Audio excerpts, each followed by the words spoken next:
In the meanwhile, you will find in the chat the instructions on how to post questions in the session for the Q&A that will be open after each panel. Okay, great. They tell me that the YouTube live stream link is working.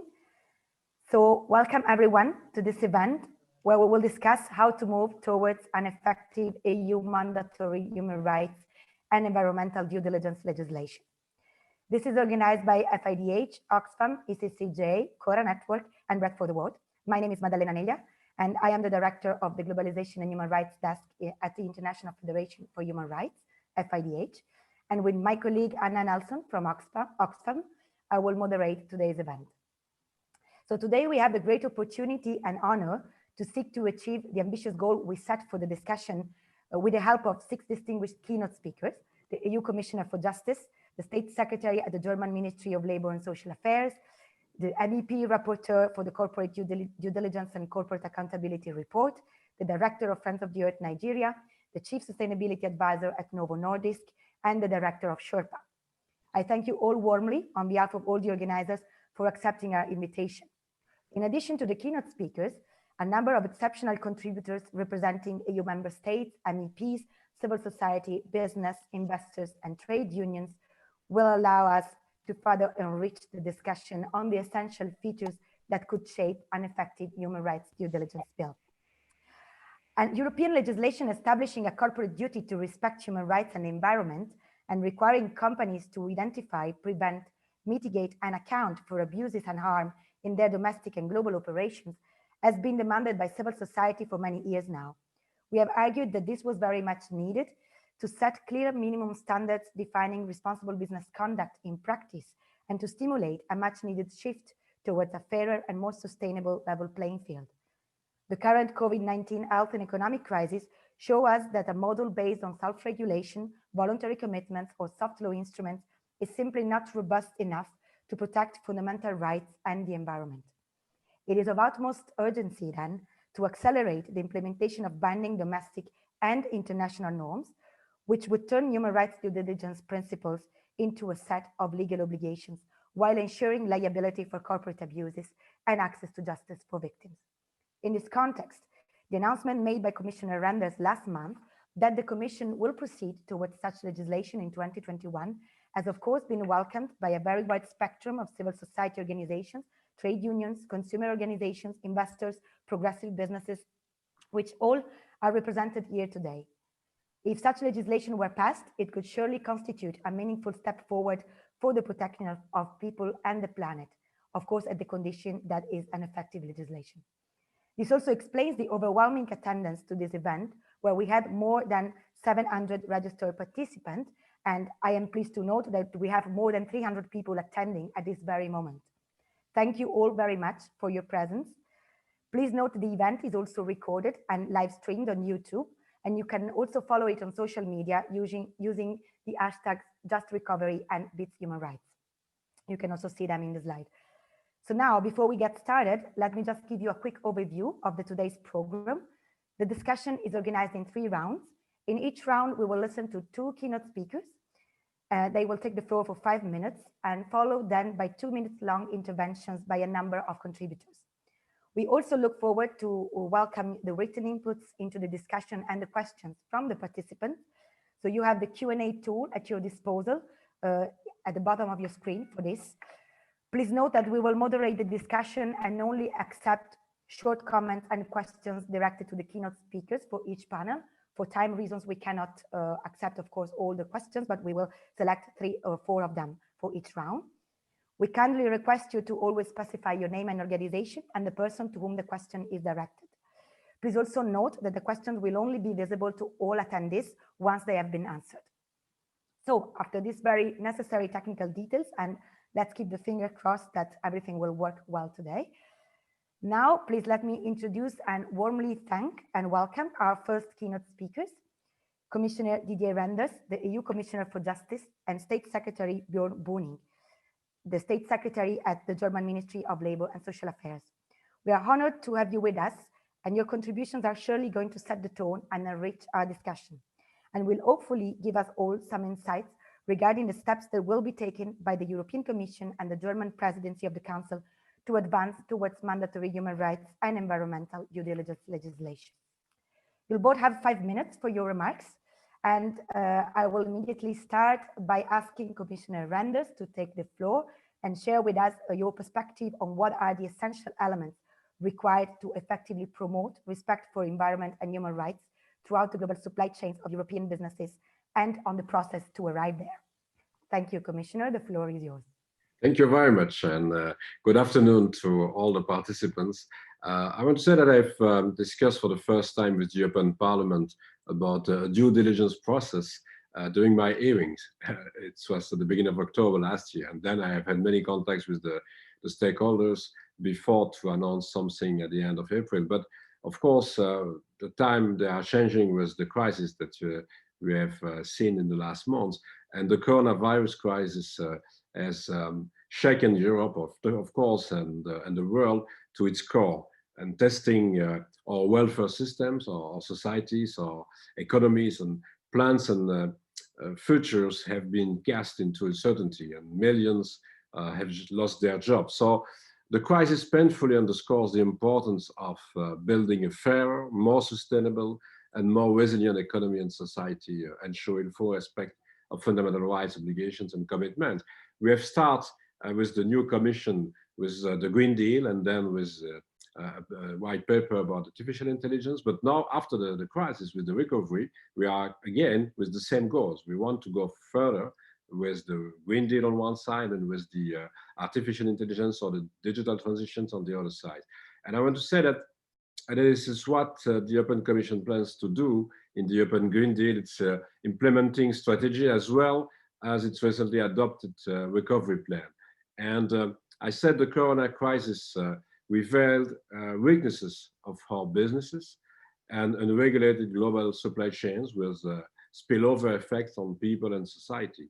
And companies' resilience have been shaken, and seemingly healthy and successful companies have been put at risk. Many in need of state aid, and you know that we have given more flexibility for the state aid to all the different companies in difficulties for the moment. We have seen examples of European companies cancelling orders and sending many other companies to the brink and putting thousands of workers out of job. Investors speak about the need to recognize social inequality as a systemic risk, similarly to climate change. On the other hand, the crisis also revealed where our strengths could lie. It showed how important it is for businesses themselves to integrate the interest of employees, environment, local communities, and all those affected by its decisions. It showed how important it is to have proper processes to identify and address adverse impacts on people, the planet, and the society at large, taking a long-term sustainability approach by supporting suppliers, guaranteeing workers' rights, providing financial assistance or contract flexibility pays off, and pays off also in the short term. And good ties between a business and its stakeholders, a proper supply chain management to address vulnerabilities and adverse impacts really counts. They can enable the company to work more effectively, enhance its overall performance, and limit possible human rights abuses and environmental damage. Sustainable business needs to become the norm, not the exception. It's the reason why of the announcement last end of April, more than 1 month ago, about a real intention to go to mandatory regulation. In that light, the European Commission aims to propose a sustainable corporate governance initiative in 2021. And it was announced, in fact, in the recovery plan that I have mentioned. The lack of regulation of supply chains is one of the major obstacles to sustainability in business. Our preparatory works shows a very low uptake of due diligence practices. They also show a wide stakeholder support for a horizontal due diligence legislation in full compliance with international human rights norms and key climate and environmental goals and standards. A sustainable corporate governance initiative would cover both due diligence, we have mentioned of course that, and director duties, aimed at enshrining sustainability in corporate decision-making strategies and value chains. As regards due diligence, we aim to propose a cross-sectoral initiative covering human rights, social, and environmental impacts. Such a framework will not prevent further sector-specific guidance and would reinforce targeted specific sector initiatives, but we will start with a cross-sectoral initiative.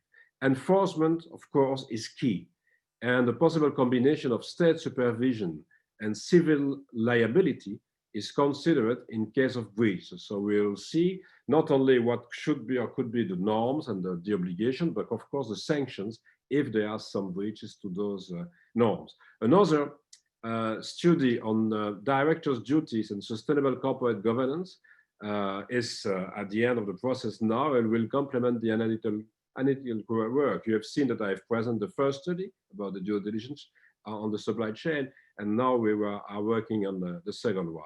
Also, there is a public consultation already now launched for a renewed sustainable finance strategy. The deadline is till 15th of July. So if you have the capacity to take part, don't hesitate also to give your advice. And besides, there will be a further consultation on the initiative itself. So to conclude, I want to say that we will work on both sides. So due diligence on the supply chain with social, environmental, and human rights issues, and the obligation to the directors and the board of directors, the companies in the sustainable corporate governance to define a medium and long-term strategy, and not just to think about the shareholders during the short-term period of time, but also to all the stakeholders during a medium and long-term strategy. Of course, it's the beginning of the process. I have had many informal contacts with different stakeholders. We'll continue to have such a kind of informal contacts like today, but we are hoping that during the German presidency, it will be possible to enter in a more important period of time to define the different elements of the possible initiatives. And next year, of course, when we will start with the new initiative, we will have a real formal consultation of all the stakeholders. But thanks again for such an opportunity. And I will be very pleased to listen to your comments and maybe to answer to your questions if it's possible. Thanks. Thank you very much, Commissioner Renders, for this clear contribution and also for telling us more about the steps that will be taken and the process, as well as some elements that are already in the reflection of the Commission. So I will now give the floor to the State Secretary Björn Boning from the German Ministry of Labour and Social Affairs.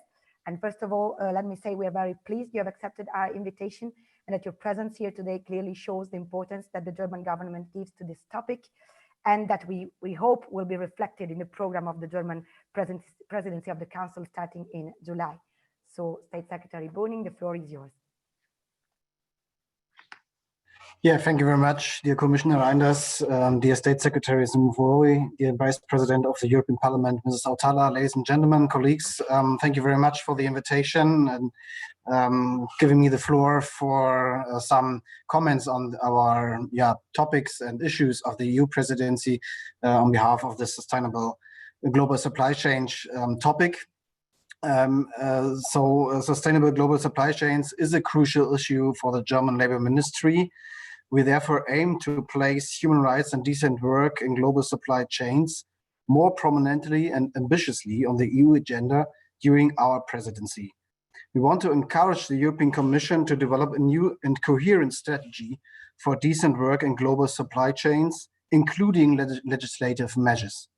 We also thank the Finnish government for paving the way and giving the topic of responsible business conduct such relevance.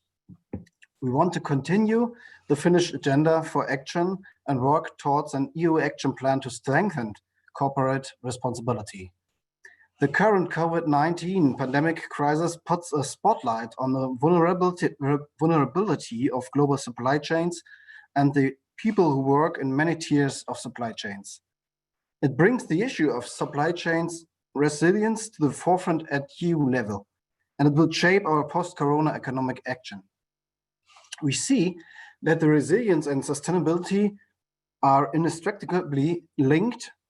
Poor health and safety at work and weak welfare systems force particularly vulnerable groups to do work that is hazardous to their health. This encourages uncontrolled outbreak of infection. The creation of sustainable and thus resilient supply chains is central to managing the pandemic internationally and better preventing future crises. Responsible corporate governance, sustainable risk management are thus more important than ever. To ensure this, both entrepreneurial initiative and a legal framework are required. During our upcoming EU presidency, we aim to promote an ambitious and coherent EU strategy. We see great need for a new European action plan on human rights and decent work in global supply chains. We believe that it should entail, among other aspects, an EU-wide human rights due diligence standard, guidance and support for businesses through European sector dialogues, EU quality criteria for national action plans, increased efforts to fight child and forced labor, and measures to guarantee access for effective remedy for all rights holders in global supply chains. We are very pleased that EU Commissioner Reinders has announced a legislative proposal of the European Commission on binding due diligence obligations for EU companies along their supply chains in 2021. We need a binding standard at the EU level for the following reasons. As the study recently published by the European Commission has shown, voluntary measures do not suffice to change the way businesses manage their social, environmental, and governance impacts and provide remedy to victims. Despite considerable efforts by many companies, overall the majority of them does not have adequate due diligence systems in place to ensure respect for human rights in global supply chains. An increasingly large number of companies is in favor of a binding due diligence standard at the EU level. They are calling for a European level playing field that offers legal certainty and restores fair competition. Instead of a regulatory patchwork of national and sector-related requirements, they want a uniform European standard. This is a quite important discussion that we also dealing with in Germany, because we're also thinking about of national legislative acts. We believe what is needed is a general due diligence standard that covers all business sectors and all human rights. The standard should define what kind of risk management process companies need to follow. The requirements should apply to the entire supply chain without imposing excessive burdens on companies, in particular small and medium-sized enterprises. For those companies that violate their human rights due diligence obligations, the law must provide for sanctions. Rights holders must be able to enforce compliance in court, otherwise the law would remain toothless. Environmental protection and the protection of human rights are closely related and interdependent. Environmental issues are human rights issues and vice versa. And finally, I would like to highlight that we are conducting a high-level multi-stakeholder conference in person or in digital form during our presidency. The conference will take place on 6th and 7th October. Together with our European stakeholders, we want to give concrete impetus for EU action and identify key policy actions for the European Commission to adopt in a new strategy. So thank you very much, and I'm happy to be here. Thank you very much, State Secretary, for these important words and also for clarifying that this is a priority for the German government during the presidency and for highlighting the role of an EU-wide action plan, that this is something that civil society at European level has pushed for many years. So I will now open the floor to the contributors, who I sincerely thank for their presence here today. Let me just remind you that you have 2 minutes because then we need to have some time left for Q&A with the keynote speakers. And you will present what would make an European human rights and environmental due diligence legislation effective from your perspective. So the first contributor that I'm pleased to welcome is Heidi Hautala, Vice President of the European Parliament and member of the Greens. Ms. Hautala, you have the floor. Yeah, thank you very much. I hope you can see me and hear me. Well, just a few weeks ago, basically, we didn't know that we would experience this remarkable breakthrough that Commissioner Reinders delivered to us in a webinar. And it was very important to hear from the State Secretary that Germany will carry on the work from the Finnish presidency over to its own presidency. And we all, of course, took note of your announcement of the high-level conference in October. Now, I think it's very important that we realize that we need to look beyond, and we are looking beyond EU's borders. The EU is the biggest internal market of the world, and this is a vital thing to remember when we think about how companies will implement any future legislation. And of course, it has to do with our solidarity to other countries. So it was extremely good news that the Trade Commissioner, Phil Hogan, actually publicly confirmed just some weeks ago that he would work closely with Commissioner Reinders on the legislative proposal on due diligence. And this suggests to me that we are now going beyond sectoral lines, which was always a little bit of a challenge in our institutions. So we have a great opportunity now also to align ourselves with the new EU Action Plan on Human Rights and Democracy, which intends to support partner countries to implement the UN guiding principles on business and human rights. And this could prove to be quite important. And we can add a few other policy sectors here. There are good promising signs that also EU development instruments could be used, for instance, in the question of cocoa sector. And I have to highlight that cocoa sector is a prime example of how businesses are themselves spearheading this development. So they are really ready for it. And even if we all want to have a horizontal legislation, we will have to look for sectoral guidelines. I just wanted to be careful with my timeline. Thank you. Thank you very much, Ms. Hautala, for this and for keeping the time sharp.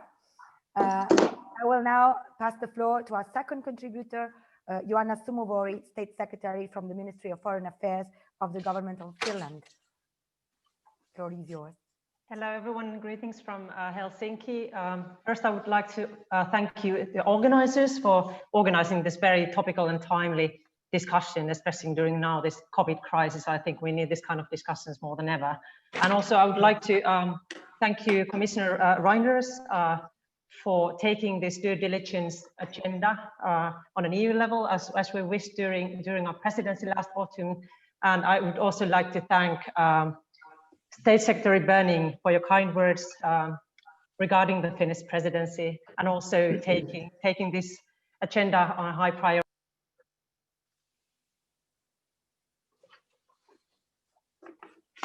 Sorry, you're muted. Could you? Can you hear me now?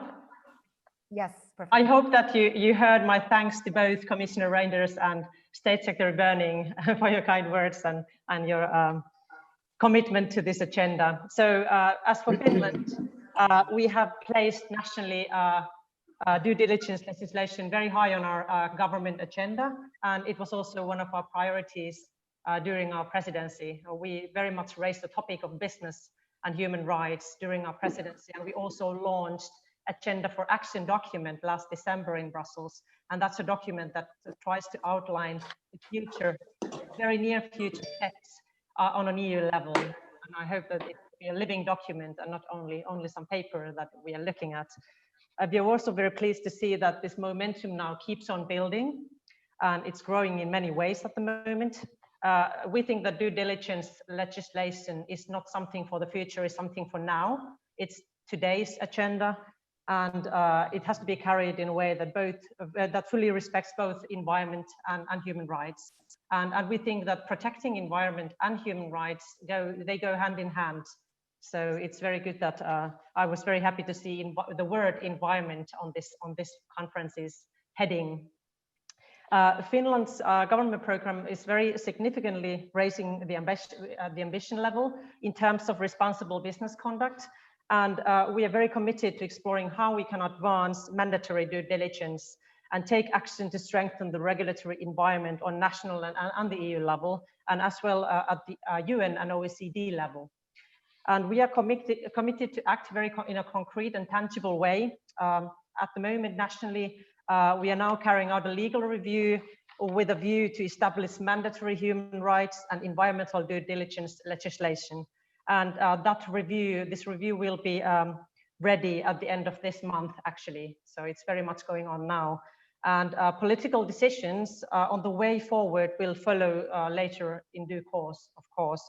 And we are continuing to explore how we can collaborate across stakeholder groups with other governments and with business and civil society to jointly advance the agenda. And I was also very happy to hear when Commissioner Reinders mentioned that we need cross-sectoral initiatives. I think that is very much something we can fully agree with. The COVID crisis, which has been mentioned by previous speakers, is of course now deepening the existing crises. We have had a crisis with human rights and the situation of human rights defenders before this already. And now when we have COVID crisis going on, it's just making it kind of a double, it's making it worse. So I think we need even firmer stance on this to take this agenda forwards. And this crisis has only exposed and exacerbated the problems and shown us that there are compelling arguments now to act very, very quickly. And we need to commit to developing new effective measures to address these problems, including mandatory standards for businesses. And maybe lastly, a few remarks about the EU. We think that EU is now in a critical junction to seek new solutions and take bold decisions. We are very ambitious on that. And I'd like to ask the panelists in what way Finland and other member states could support advancing the agenda in terms of EU mandatory human rights and environmental due diligence legislation in this time, how we can help you and how other member states can help EU to achieve that. And during Finland's event last December, Professor Jan Ragi reminded us of the institutional challenges that mandatory due diligence raises.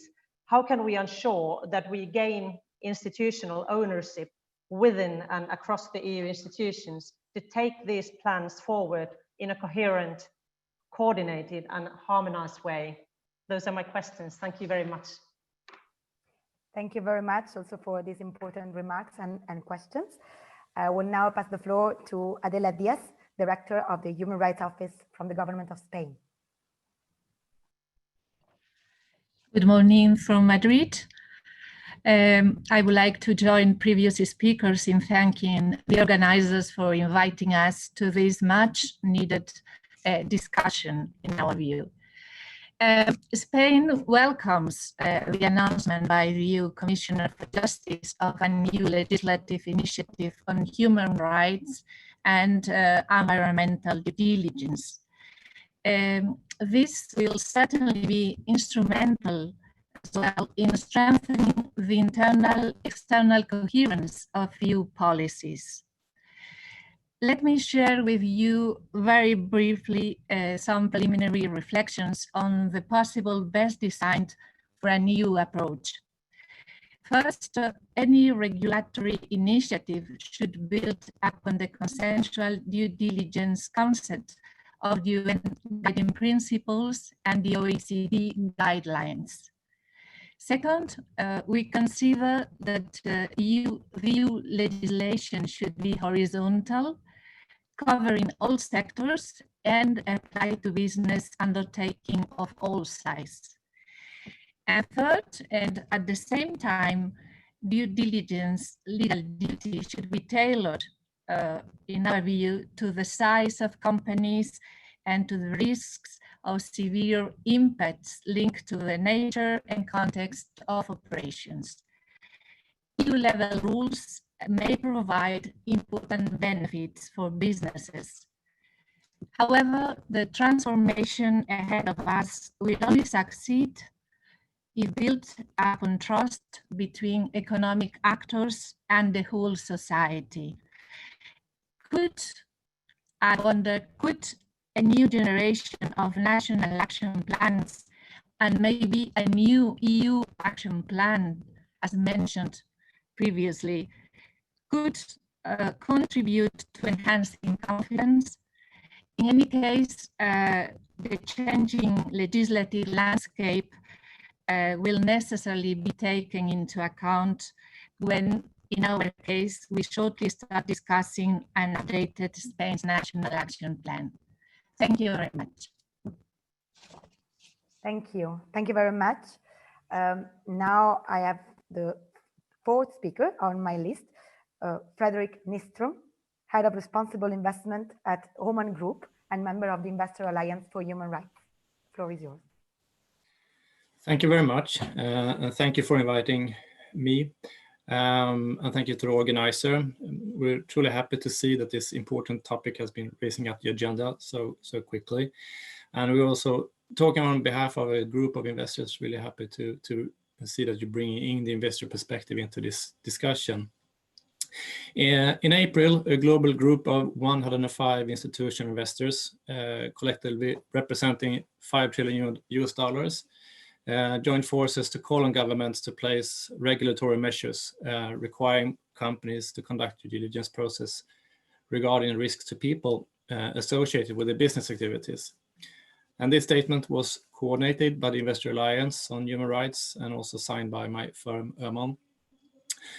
And that is grave human rights abuses linked to business activities unfortunately persist each day.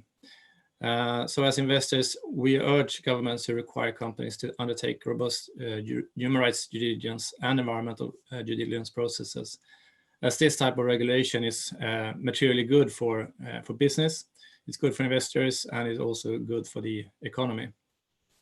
And not least, it's also important and necessary component for investors to fulfill our own responsibility to respect human rights.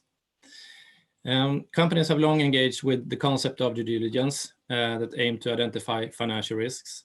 And we know from experience that the companies are willing to take responsibility and contribute to sustainable development. But to increase the pace, companies and investors require policy coherence and a leveling of the playing field.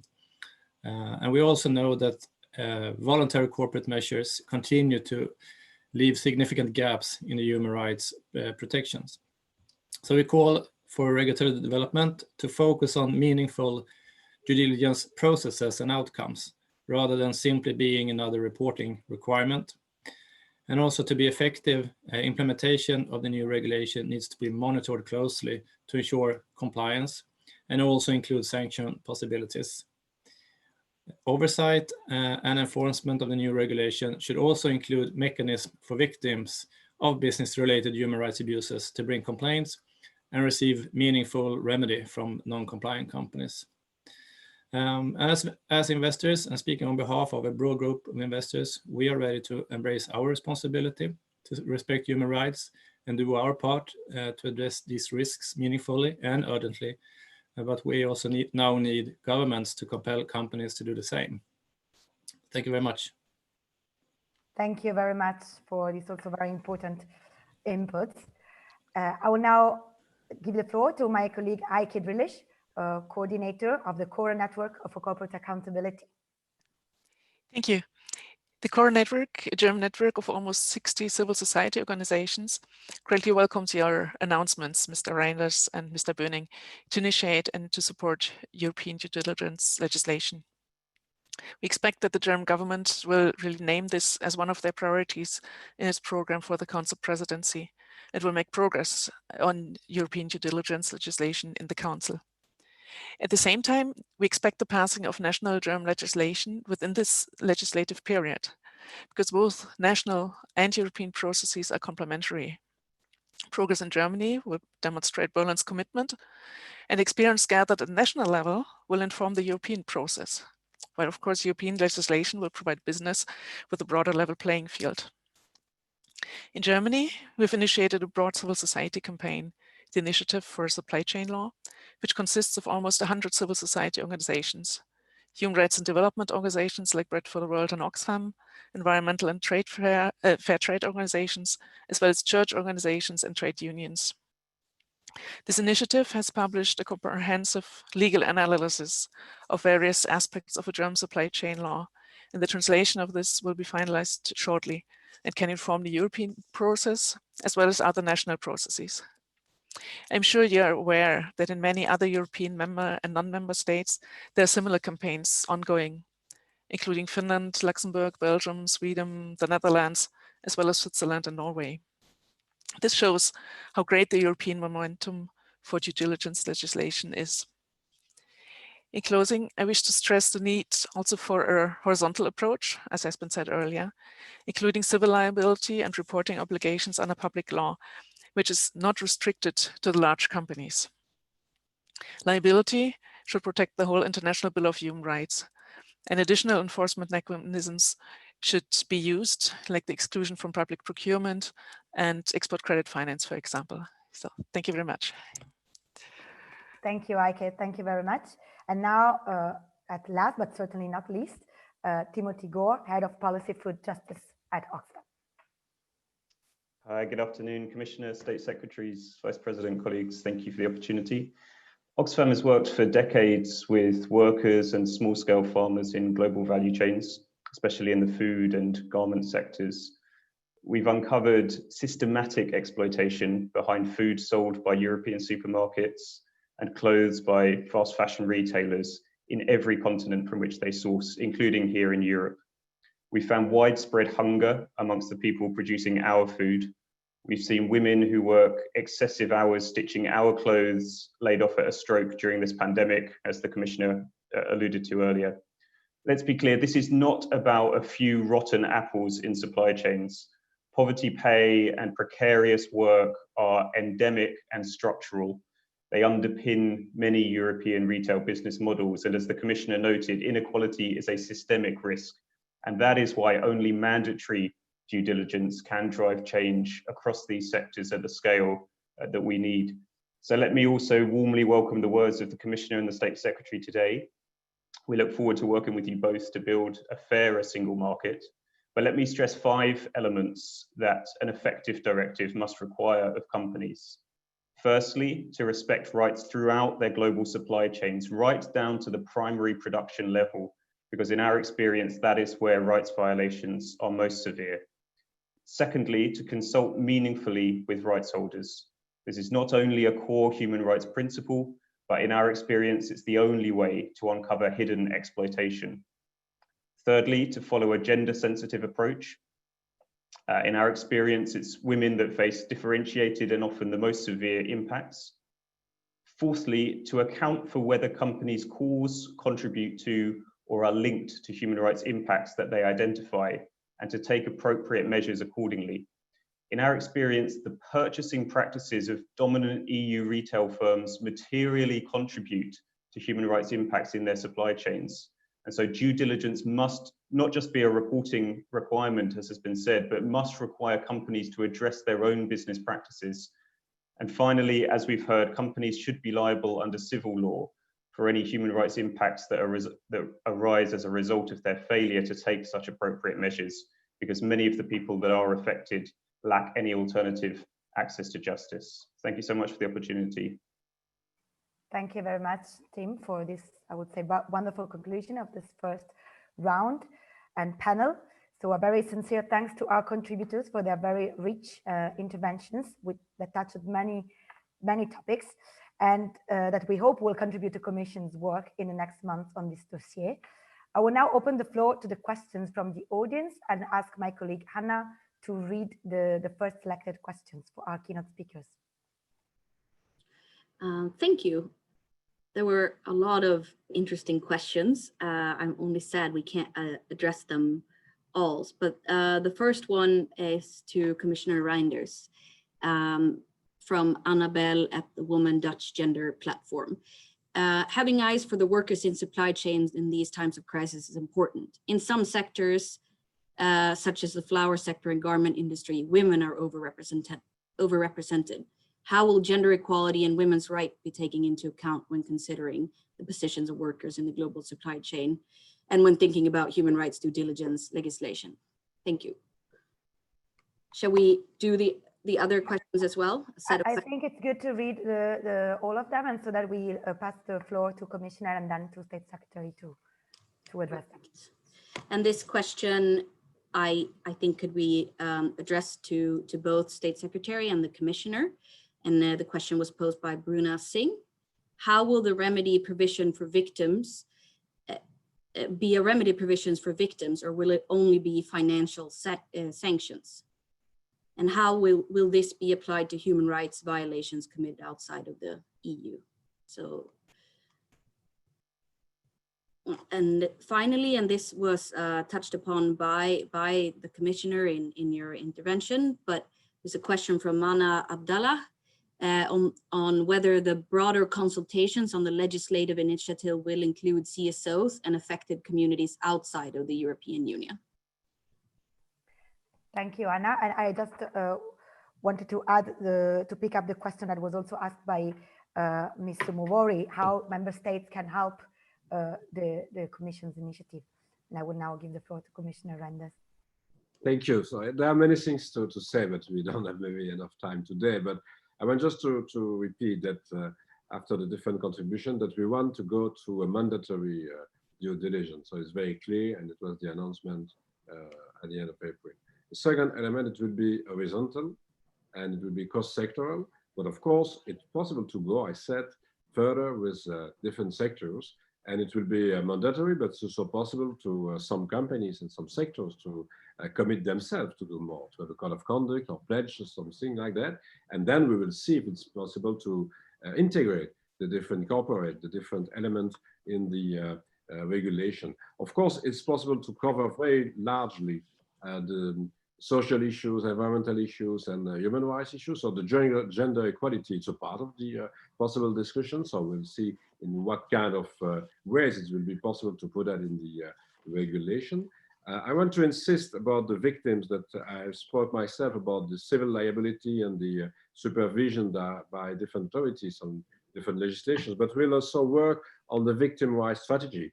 And in the victim rights strategy, it's possible to see what are the possibilities to act. I want to mention maybe the collective, the possible collective redress in some situations. For the moment, we are in discussion with the Parliament, European Parliament and the Council about the Representative Action Directive for the consumers.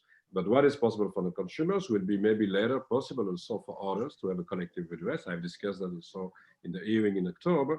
And about the ownership, I want to say that it will be possible to do the job in all the different places. I've tried to do that in the Commission. You have seen, and I've listened to the comments about the position of Phil Hogan, my colleague for trade. We have discussed on this, and we will discuss that with the different committees in the Parliament. We have started so a real discussion with many Parliament members to have an ownership in the Commission with some colleagues.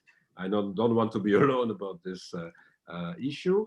It's the same in the Parliament. It must be the same with the member states. So I thank Germany and the State Secretary for the possibility to organize a conference, but to try to ask to the different member states to take the floor and to show their commitment to move on this, like in the business community.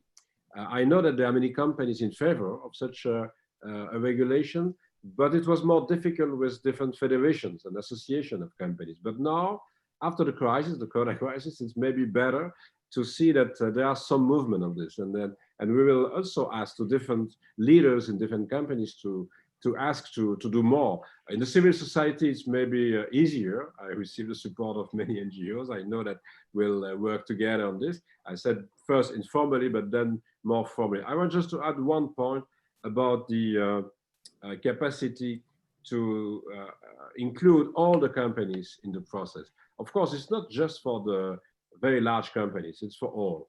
Maybe with some specific rules for the SMEs, we need to take into account the size of the companies, but they don't have all the time the same supply chains, they don't have all the time the same problems that we are facing with others.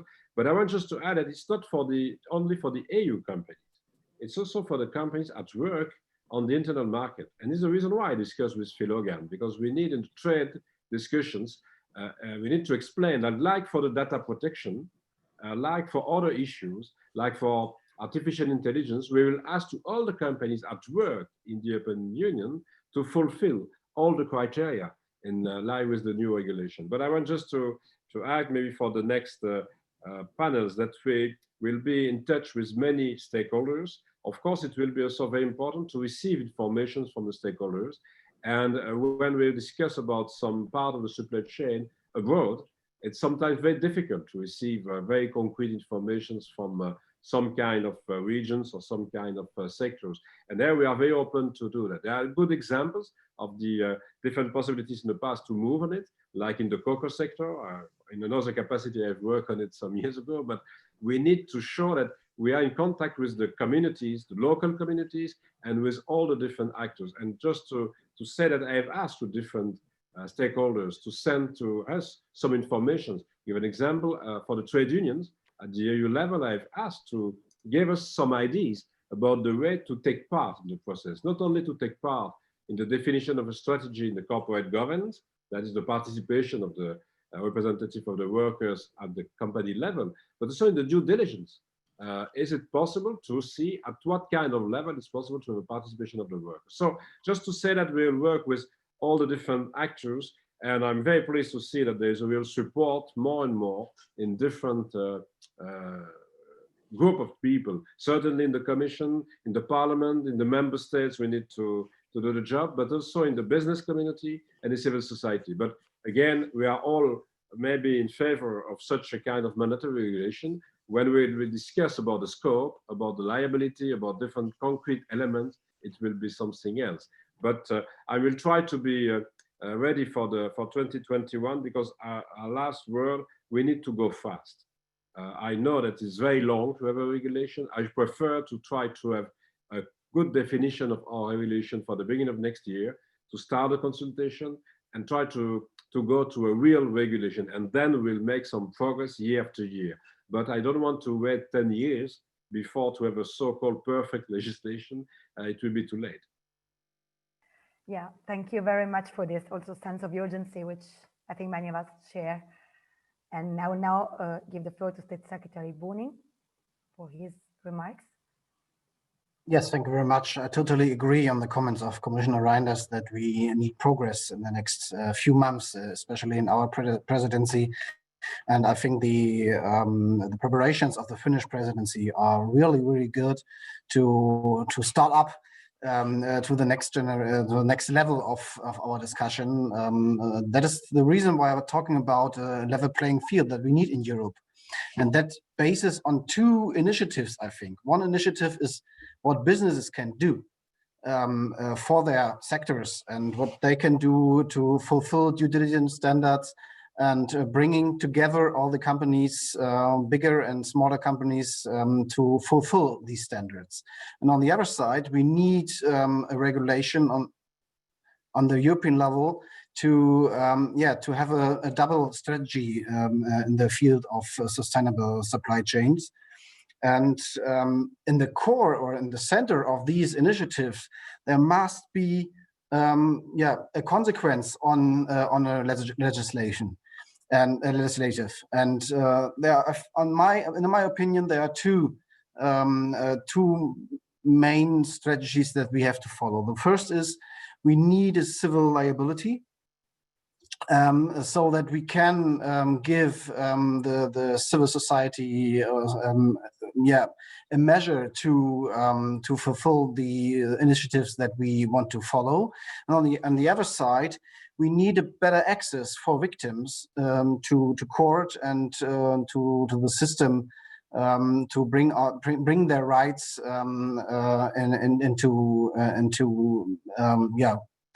into the state. And so I think to strengthen the rights of the victims is one main initiative that we are following in Germany too. We have the possibility here in our courts, and we have the possibility to follow these strategies, but on the other side, we need a European-wide level for that. And so back to the question of my Finnish colleague, I think one main ambitious strategy for us would be that the Finnish president, or the former Finnish presidency, when I may say that, can help to achieve ambitious council conclusions. So do all the other member states. I think that is the most important thing. It's not a conflict against member states if we are following a sustainable supply chain agenda. It's a possibility to have a common European legislation and legislative regulation to give better access to a fair market in Europe. Thank you very much. And I'm sorry, we have no more time for further questions, but we hope that also the following of the event will be able to answer some of those. And also just let me say that attendees to the meeting will see several questions in the Q&A, but unfortunately, we're not able to respond to all of them. So thank you very much, Commissioner Reynders and State Secretary Boning, for your rich contribution to our event today. And very clear, I have to say, you have both shown the importance and the opportunity that the upcoming German presidency of the Council present for the work towards human rights and environmental mandatory due diligence legislation at European level, and the need to work together at European level and member state level in order to achieve an effective protection of human rights and environment in global supply chains. We know that you cannot stay for the whole duration of the event due to other pressing commitments, but we will make sure you have the opportunity to receive the contribution that will be made by keynote speakers and contributors and the audience later in the day. And thank you again very much. I will now pass the floor to my colleague and co-moderator, Anna Nelson from Oxfam, for the second panel. Thank you. Bye-bye. Bye. Thank you. Hi, everyone. Thank you, Madalena, and thank you so much to our contributors and our speakers that just shared their perspectives with us. I think we're off to a great start, and there are so many points to pick up on in these coming panels. My name is Hannah Nelson, and I'm a policy manager at Oxfam. I'm very happy to be leading us through this next part of the event. To all the participants that I can't see, but that I can see that you are all online across Europe, I hope you are still hanging in there, still listening. Please keep posting your questions. Now post your questions directed to our next two keynote speakers. And also feel free to post on social media using the hashtags BIS Human Rights and Just Recovery. I think that we should move on. We have an excellent second round of speakers today. And I'm very honored to give the digital floor to our next two honorable speakers. First, Ms. Lara Wolters. The Parliament has decided it will draft an own initiative legislative report on corporate due diligence and corporate accountability. And I understand that you, Ms. Wolters, have a very important task at hand in your role as a rapporteur for this report. So I am, and I know that we are all very curious to hear from you on what are the next steps on this matter within the European Parliament, and what are your views on key components of such a due diligence legislation. Please, the floor is yours. You have 5 minutes. Thank you. Thank you very much. And I will do my best to give you some insight into that report that we'll be writing in the European Parliament and some preliminary ideas on that. But before I do that, I just want to thank everyone who's on this call. There are people I can see. I think there's about 600 people that I can't see, but thank you so much for having dialed in. And I think it also shows the momentum that other speakers also mentioned when it comes to due diligence. I think the interest and the commitment is huge, and I'm sure we will be able to capitalize on that. And as far as the previous speakers go, I agree very much that the crisis has underscored, of course, the importance of the legislation that we want to put in place and the vulnerability of global supply chains. And I also agree very much with my colleague Heidi Hautala, who said that we will have to not only look inwards for this piece of legislation, but look outside of the EU's borders. And I think I also agreed very much with Mr. Gore, I believe it was, who said that inequality is a systemic risk, of course. And there's an example of CNA, which is a big Dutch clothing giant, which in the midst of the crisis, I think, canceled about 166 millions of euros worth of orders in Bangladesh, which shows, of course, that some of the richest companies in this world are still able to let the most vulnerable people, and women in this case also, foot the bill of what is arguably, of course, their own operational risk. And I think it's that type of unrestricted globalization where seeking revenues is still able to prevail over environmental or social considerations that's accelerated this crisis, and it's exacerbated health and hygiene risks. And I think these same dynamics may also accelerate and exacerbate the climate crisis. And I think that means that to say that a harmonized and an overarching and a binding due diligence framework for the EU is timely would be an understatement. I think the time has never been better, however sad the context may be. But on a more positive note, I am really delighted to see how much progress we've already made in this regard in member states individually, in the European Commission. We've heard the commitments of Mr. Reinders in the European Parliament. And that said, to go into a little bit more detail, as you've mentioned, so I will be leading the negotiation team for this legislative own initiative report in the Parliament. And that is very much going to be teamwork. And I want to stress that because I think it's important for all of us to realize, of course, how many angles there are to this piece. The human rights one, of course, the environment one, the trade one, the financial one. So I'm very much looking forward to work with colleagues both from within the department, as NGOs, as of course the private sector, because this is something that's like a mosaic of a piece of legislation where we'll need to look at all of those angles. Then to go into the preliminary ideas I have for this report, I'm trying to find a balance between detail that's useful for people and the sort of general idea of the report. I don't want to be too granular either. But in terms of highlights, firstly, the study by DG Just highlighted that voluntary standards no longer suffice. I know that Mr. Reinders also knows that the time for voluntary standards is over, but maybe just to reiterate here that, of course, any framework we work on would need to be mandatory. A majority of the respondents to that also expressed a preference for a cross-sectoral scope, which I will take up. So as highlights there, the framework should be both mandatory and cross-sectoral.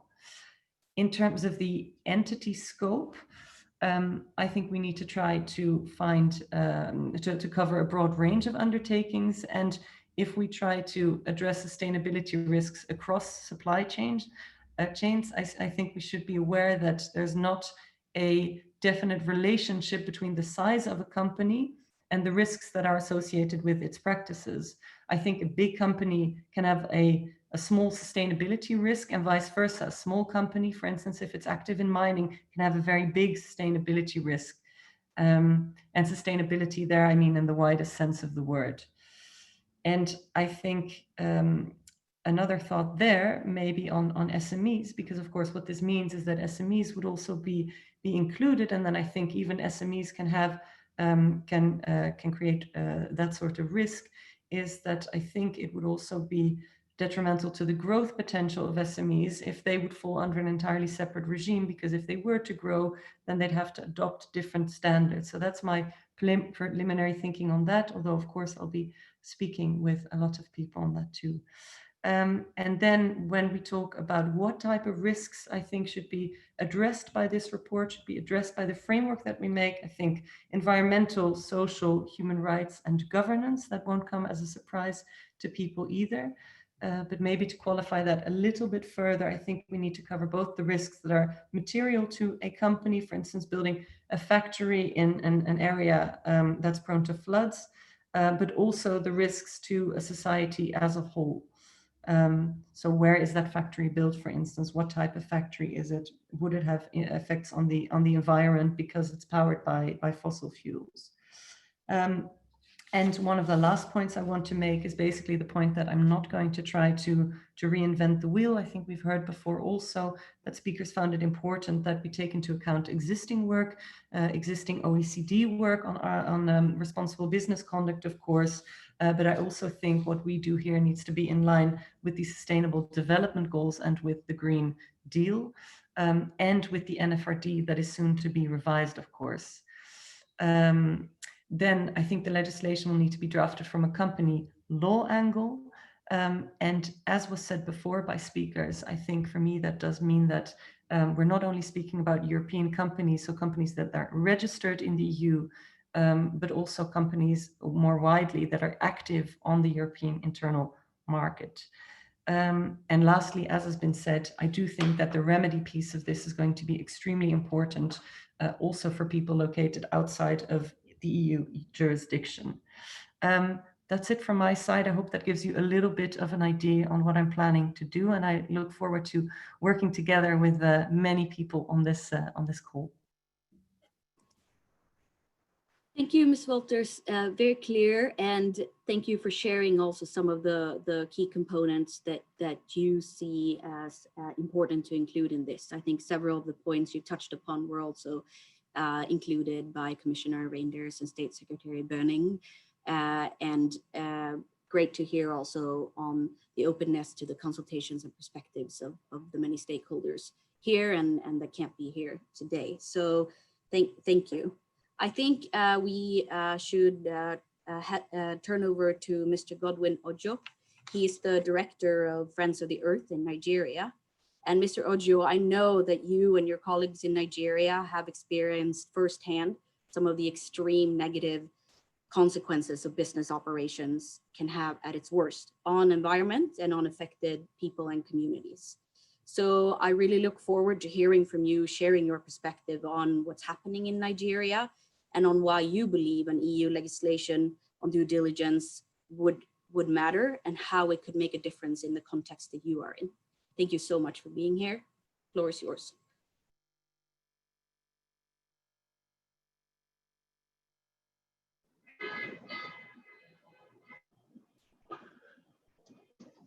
Good afternoon from Nigeria, and thank you participants and of course the organizers for having me on this panel to discuss due diligence, environmental law, and access to remedy. We can see that the issue is really about environmental degradation, the human rights violations, and rising violent resource conflicts at the site of extraction. So companies operating from Europe, they come to the global south, come to Nigeria with serious monumental damage. In the case of the Niger Delta, there are over 15,000 OSP sites and over 20 million barrels of oil spilled into the environment. So according to United Nations Environmental Program, in their report in 2011, they said the environment is a wrecked environment, that the people live in chronic environmental pollution. So what we see here is that the water also is polluted. The issues we are really looking at are human-based. The environmental issues, it's about our food, it's about livelihood, it's about energy, it's about water. So these laws are very important that we need to have due diligence. As we speak to you, even though I mentioned about 15,000 OSP sites, not one of these sites has been cleaned up adequately since oil exploration started in 1956 till date. So we can see already that it is affecting the people's occupation, their livelihoods, and of course it's leading to serious health hazards with tens of thousands of deaths from pollution. So what are the issues that we need to look at? We need this due diligence law to address corporate impunity. This is very important because corporate impunity promotes environmental degradation. The corporations, especially Shell and Texaco from Europe, they operate in Nigeria with corporate impunity, knowing fully well that they can hardly be held accountable by the national government. This is the case in Nigeria. It's not just in Nigeria, across Africa, the global south. So this is very serious. We need this due diligence law because according to UNEP report, Shell is not meeting its own internal standards and regulations in environmental management. And it's not also meeting the national environmental laws and standards in Nigeria in their operations. So this is very serious. We need due diligence law because international oil corporations, they practice environmental racism. And we should begin to take this very seriously. Environmental racism because they practice double standards. The standards they apply in Europe in environmental management is far different from the standards that are employed in Nigeria. This is very serious. Take, for instance, the case of Nigeria that I'm speaking about, Ecuador, Mozambique, So these are serious issues that we need to look at. This due diligence law is very important to address the lack of access to remedy in Nigeria. This is a very serious issue. The international oil companies in Nigeria, as far as Africa, they are too happy if civil societies are able to take them to court. They know that court cases last a lifetime, or court cases even outlive the litigant because of the lack of access to justice. In the case of gas flaring case of Iwerekan community in the Niger Delta against Shell, it was very clear the High Court sitting in Benin City ruled that gas flaring is illegal since 2005. But as we speak, Shell refused to honor the court judgment. So the issue of mechanism, how to enforcement mechanism is very important to this due diligence law. I'm very happy that the previous speakers were talking about mechanism for enforcement. But what is important, lastly, that I want to mention is that this current system that we have on a global scale is putting a burden of proof on the victims. So you go to court, the technicalities of a court case, the evidence, the environmental testing of the waters, everything is placed on the poor litigants who have no resources to address these issues. So taking a court case against oil companies that has political influence and economic power has been very costly on the poor people. So these issues are very important to look at. So when we come to the issue of different elements of this due diligence law, we'd like to make further contributions and to talk about the mechanism that we allow communities to gain access to justice. This itself will reduce the conflicts and environmental degradation and human rights violations in the Niger Delta. Thank you. Thank you, Mr. Ojo, for a painful and very real reminder of how what the situation can be like at its very worst, and for giving us examples in this specific case from the extractives industry's behavior when operating outside of European borders. I think it was very powerful, and the powerful message on the need to access remedy for victims. So thank you for that. With that, I think we will head over, thank our keynote speakers and head over to our contributors for this session. So first, I'd like to give the floor to Professor Dick John Koch, who's the Chief Science Officer at the Ministry for Foreign Affairs in the Netherlands. Thanks, Hannah. Yeah, dear listeners, you might be surprised. Why is the Dutch government now suddenly speaking? So I think this is because the Dutch government has a coalition agreement, and in this coalition agreement, it's written that in 2020 we will determine if the voluntary responsible business conduct policies that we've had in the Netherlands have been successful or not. So that's due this year. And it's also written in this coalition agreement that if these voluntary measures haven't been effective enough, additional measures could be proposed, possibly binding measures. And I'm leading this process in the Netherlands now, so that's why I'm speaking here today. At this very moment, part of the assessment of the effectiveness of the voluntary measures has been finished, and another part is still ongoing. And the first findings indicate that about 35% of the Dutch large companies is now officially endorsing the OECD guidelines for multinational enterprises. Another finding of the assessment is that in some sectors, such as in the oil and the gas sector, there hasn't been enough movement with this voluntary approach.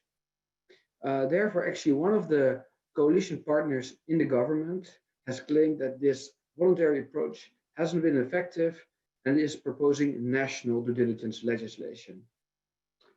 well, at the same time, part of the evaluation is still ongoing, and therefore there's not an official position of the Dutch government yet. Having said that, of course, we heard the proposition by the European Commission, and it's not very clear yet, but we are, at least as Dutch government, very happy that there's some more movement in Europe with respect to responsible business conduct. Actually, yeah, our ministers have been advocating for this for years. Our view is that if there's going to be binding measures, we would really prefer European legislation over national legislation. It's more effective, it's less burdensome for companies, and it's even also more equitable for companies. We are really supportive towards the European Commission and the German presidency in its efforts to come up with this new responsible business conduct policy. And yeah, you can count on the Dutch to contribute as much as possible to make this a success, and we'll translate all the documents we have, for instance, into English. And if you have any questions, don't hesitate to reach out to us. Thanks. Thank you so much. We look forward to the Dutch support in this process. Now over to Professor Anita Ramasastry, who is a member of the UN Working Group on Business and Human Rights. Please. Great, thank you, Hannah. Distinguished speakers and colleagues and all who are participating in this event, we are all key stakeholders in this new and critical endeavor focused on mandatory human rights due diligence in the European Union. Good afternoon and good morning from Seattle. I am Professor Anita Ramasastry, and I'm the current Vice Chair and incoming Chair of the UN Working Group on Business and Human Rights. Our job is to promote implementation of the UN Guiding Principles on business and human rights with all stakeholders globally. In March 2020, the Working Group welcomed the study commissioned by the EU on human rights due diligence. At the same time, we sent a letter to the Commissioner for Justice welcoming this study and urging that the EU move to enact mandatory human rights due diligence in 2020. We heartily welcome and applaud this recent decision and make a few observations today. Some of these sound very similar to ones we've heard before, but I think this is actually a welcome development that we are achieving consensus around what this should look like. Our prior report, this is the Working Group's report to the UN General Assembly in October 2018, focused on mandatory human rights due diligence and the fact that while there were some companies in the lead, it was a stark reality that states and businesses had a long way to go in terms of implementing the cornerstone of business respect for human rights, which is human rights due diligence, as enshrined in the guiding principles. We flagged that the voluntary efforts were not yet yielding sufficient outcomes for rights holders. More recently, the Working Group has issued a statement during the coronavirus crisis that emphasizes the need for us to take urgent steps to ensure corporate respect for human rights. This is essential to preventing future human rights abuses and to future-proofing our economy so that workers, especially those most vulnerable to crises, are able to work in safe, secure, and sustainable environments. As we move into this new phase, the UN Working Group hopes that the solution that we develop is indeed robust. It is critical that there be a holistic approach to mandatory due diligence, such that it also encompasses access to effective remedy. I'm heartened by what I've heard today from the Commissioner and from other speakers about the need to look for remedy, in particular civil remedy, as a complement to the due diligence process. A hollow requirement that companies engage in due diligence without providing remediation will not be effective. It is also vital that companies that receive benefits from the EU and its member states, be it export credit, procurement contracts, and trade support, be asked to demonstrate a commitment to human rights due diligence. The Working Group has emphasized this in its own reports on economic diplomacy. It is also important for the EU to continue its partnership with other countries via the External Action Service. The Working Group is pleased to partner through an EU project with the OECD and the ILO in promoting responsible business conduct in Latin America. This is just one example. Today, we are also partnering with UNDP and other organizations. So as this event takes place in the EU, we are about to launch the Responsible Business and Human Rights Forum in Asia. We hope that the efforts in the EU will spur efforts in these other regions because we do indeed need a global solution. I want to just conclude by saying in July, the UN Working Group will be launching an ambitious project in cooperation with partners across the globe to look at the next 10 years of the UN Guiding Principles with support from the German government.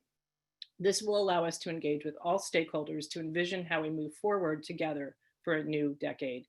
And the EU's efforts are a vital part of this next endeavor and next chapter. So thank you for the chance to join you today. Thank you so much. We'll move right over to Ms. Manon Aubry, who's a member of Parliament of the European Parliament for GUE and NGL. I will remind you and the rest of the speakers to stick to the 2 minutes so we can hear from everyone today. Thank you. I promise that I will try. Thanks everyone for the invitation. I'm also glad to see a lot of the former colleagues I used to work with when I was working at Oxfam, and it's good to keep on the same fight together now that I'm sitting in the Parliament. And I'll go straight forward. I think now there's a broad consensus on the need for legislative measures and binding regulation. And it's time now to discuss the legal details to ensure access to justice for victims. And the basis of access to justice is spelled out very clearly by a fundamental article of the French Civil Code. That is, any act committed by a person who causes damage to another should make the person whose fault caused the damage liable to make reparation for it. And I think this must be updated to modern days reality, where multinationals cause harm without being held liable for it. And this updated civil law obligation could be spelled along those lines: any act committed by actors of a company's supply chain that cause harm to women, men, or the environment should make the company whose fault or negligence caused or contributed to damage liable to make reparations for it. A second necessary step is making sure that those obligations are enforceable, and there needs to be conditions to be met for it. One is that private international law rules must allow for a plaintiff to bring a case to an EU court to uphold the civil liability of a multinational company. Second is that a plaintiff must be guaranteed real equality of harms to account for the imbalance of power between vulnerable population and multinationals. And I remember that's a discussion we had at the time in France, but companies must bear the burden of proving their relationship with the entities involved in the harm and whether it acted with due care to prevent the harm from occurring, something we did not manage to gain in France, but that should be a basis for discussion, I believe, in the European Union. And lastly, and I will finish on this, access to justice isn't merely access to remedy. And I think we should also consider criminal liability. No one has mentioned it, but that should be imposed upon companies and individuals. And this would state clearly that EU condemns companies that allow for atrocities, and it should ensure also that companies take responsibility to avoid feared reputational damages. All in all, and I think Lara has mentioned as well, we should consider all of this obligation even for non-EU companies for the sake of level playing field. And I'm glad also, hopefully, that there can be a consensus on this. To conclude, I think it's urgent to be bold, innovative, and demanding. The EU has proved it before to impose enforceable liability on multinationals. So it's time to do the same on due diligence. And I do hope that together we can move forward on concrete legal proposals to be ahead of the Commission, sort of. Thank you very much. And next we have Francesco Tramontin, who is the Director of Global Public Affairs at Mondelez. Yeah, thank you very much. So Mondelez is a global food company. I mean, we are fairly large in the chocolate sector. And you've heard it from Mrs. Hautala before, cocoa is ready. So cocoa is ready to support due diligence framework and actively support it within our sectors in terms of action. So indeed, we did team up it was a few months ago, we made a statement with other companies. So I'll mention them. So it's Mars, it's Tony Chocolonely, Barry Callebaut, Unilever, Nestle, and also with a large coalition of NGOs in the cocoa sector, is the Voice Network, and some sustainability standard organizations like Fair Trade and Rainforest Alliance. So what you would consider a very unlikely coalition, but a coalition united in supporting this idea of a due diligence framework in Europe. And a framework that then to be implemented in the cocoa sector should be supported by bilateral partnership with cocoa producing countries. So it's those two combination of a horizontal and a sectoral approach that will basically help to move the needle into our sector. I mean, this is something which from a business perspective actually has a strong business rationale. The strong business rationale is rooted in a long-standing engagement in our supply chain. So it started 15, 20 years ago with actually, I mean, cocoa has been and still is a hotbed of issues. And we've been facing a lot of pressure as businesses to solve those issues that led us to really dig deeper into our supply chain and innovate, yet realizing that that wasn't enough. And actually having that basic due diligence framework will help us actually align action. And as it was stated before, actually thinking that on sustainability negatives and some of the issues happening in the supply chain, there actually should not be any consumer choices. So really, our support, as saying, is rooted in a strong business rationale. It has all been said before. It is about legal certainty. So we need a set of clear requirements across Europe. I know there's the temptation of national legislation, but trust me, having a patchwork is going to be as detrimental as not having anything. So please, let's work on a European framework. And also a good framework in case of litigation is what we need to cope with. As said before, we need to be held liable. The second point is that we do need a level playing field. So as said, this needs to apply proportionally to everyone. I mean, as a big company, obviously, I'm expected to do more, but in a very fragmented sector, I think everyone needs to play their part. And the third and most important part is about having a positive impact. A common framework will help us work together in a way we wouldn't be able otherwise. And I think that framework will help us do that. And when it comes to impact, that's where we need the sector approach. And as said before, it is about a smart policy mix. For us, sector approach means the trade component and the development component. Again, if possible at a EU level. Thank you. Thank you so much. And well, last in this panel, we have Isabel Sherman, who's the Confederal Secretary for ETA. Yeah, thank you very much for your invitations, and happy to be on board for this very interesting and important discussions to follow up on a very short time basis the presentation of the Commission on the study and awaiting the next one on director's duty. I think one of the prerequisites we do see in any EU legislation on due diligence is the recognition that trade unions and workers' rights are part of human rights. And it seems obvious, but it isn't indeed. And I think I would one, not to work too much in silo. And I think the discussions we have and the predecessor also in these discussions mention it, we have to cross the boundary inside the different disciplines and not to look into just the dimension of company legislation. I think the issue of social legislation is key. And I take, for example, the sustainable finance, where when it was about discussing the taxonomy was discussed in terms of its environmental part, in terms of its economical part, but not in terms of its social dimension. And I think the social dimension was badly forgotten, if I may say so. And it shouldn't happen again with the issue of due diligence. So I think here the social is broad, but social means also looking at the key actors at companies. And one of the key actors at the company level are the workers and their representatives. The second point is, as Lara clearly mentions, we don't have to reinvent the wheel, but to use what we have at the level of the European Union. Information and consultation of workers is one of the fundamental rights in core in the treaty and in secondary legislation.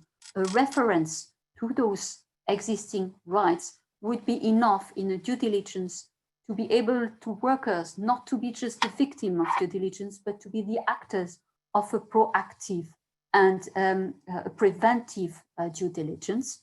And I think here to allow and to have a reference to the possibility for workers to sign collective agreement with businesses on shaping and monitoring due diligence would make a real difference in Europe and outside Europe. The third point I have is the access to justice. I think it has been mentioned by many of other intervenants, but I think it is very important to facilitate the access to justice and to review the local standing and to be able for victims to claim for the European Court, for example, or national court in the European Union. The reversal of the burden of proof is key. So it is clear that it cannot lie on the shoulder of the victims. And the last point, I think, which was mentioned is the issue of liability. We have a range of several and joint liability already in different sectors in the European Union legislation. Due diligence liability should build on those, but not delete those existing liabilities. And I think it is very important to see how these joint and several liability could be combined, but maintained in terms of the new due diligence initiative. And the last point, if I may say so, it has not been mentioned in the discussions, but it was referred to the discussion on whistleblower. I do think that a due diligence EU framework would make a difference if we would have an early warning system that could be able to signal the potential violation of human rights before the action is taken. Thank you very much. Thank you very much. And that concludes this second panel, and I really want to thank all of you for bringing your different perspectives. I think it really shows that the diversity of stakeholders that are here today, and even within that diversity, there is a strong support for an effective legislation at the EU level. So it's also great to hear that this conversation is ongoing in several EU member states. I think that it would be interesting to take some questions from the audience, from the participants. So Madalena, do you have any interesting questions for us? Yes, we had many questions. So unfortunately, the time is running. I will just speak 3 of them. So one question from Fabienne Hiver, who asks, how can we ensure that companies' purchasing practices do not obstruct producers' capacity to comply with human rights? Another question from Francisca from Oxfam. What is the timeline of the initiative report of the Parliament? I think this is for Lara Walters. Who needs to be still convinced in the Parliament, and or is it more important to convince other DGs of the importance of such a law? And finally, a question that comes from Brazil, so from Danilo Chamans, Justiça nos Trilhos, that he talks about the Brumadinho killing, and says only 4 months prior to the tragedy, German auditor TÜV confirmed the dam's safety. So Brazilian prosecutors charged the subsidiary of TÜV and some of its executives with homicide. Prosecutors in Munich are currently investigating the responsibility of this German company. In what sense could a European binding law on due diligence have prevented this strategy? I think this is a fundamental question for everyone, Godwin and Lara. Thank you. Yes, I will hand over to you, Ms. Walters, first. Respond to those questions. Thank you. Yes. The easiest question first, perhaps on the timeline. I'll have to dig into my I think at the moment our idea is to have a draft of the report ready at the end of the summer, if not in September at the latest, for the process to start then, but not to have a vote on it too long after December, because of course we need also take into account the Commission's timeline on this. That's to say, we want to make sure we feed in to the Commission proposal, and it'd be a real shame, of course, if our report was voted when the Commission's already come out with their proposal. I mean, the whole idea of this is to influence that. So maybe that in terms of timeline, but I'll confirm this in due course. There's some moving pieces, but this is roughly it. Maybe the question of who needs to be convinced. I think at the moment there's in this community a lot of enthusiasm for these binding standards, but as the process gets underway, I'm sure there'll be some pushback. I don't know yet at the moment what the strongest arguments against will be or where it'll come from. I know, of course, that generally speaking, that the left side of the House has different ideas on obligations for companies than the right or the liberal side of the House. But I do know that that the shadow rapporteur from EPP at the moment is at least in favor of the idea of this piece of legislation. But for more detail, we'll have to be later on in the, or I'll have to tell you later in the process. But of course, I will be reaching out also to NGOs to help with that part of convincing all stakeholders. And then, as to the more detailed questions, I'm not sure. I heard the question on purchasing contracts very well. I'm not sure either that I'd be the right person to talk about that, as that's something for later on in the process when I've spoken to more companies also. And what else I wrote, and I wrote down the question on the dam in Brazil, I believe, and to what extent this can prevent practices like that. Look, I don't think in the end, I don't think legislation can, if people want to do harm, they will do harm. I mean, I don't think that a piece of legislation, unfortunately, can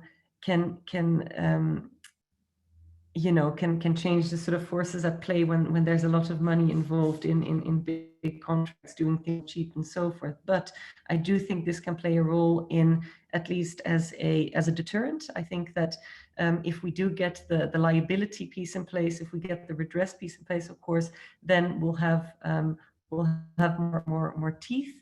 And I think that the more traction that we get, the more normal it will become for companies to do due diligence checks, and hopefully in that sense can avoid some of the harm done otherwise. But I in a sense, I don't have illusions that if we're really talking about big tragedies like that, that with one piece of legislation it'll be one of them. Sorry, that's maybe a little bit of a negative note to end on. Let's say if we get the redress piece in place, hopefully that'll be a good deterrent. That's a good way to end. Perfect. Thank you for your answers. Mr. Ojo.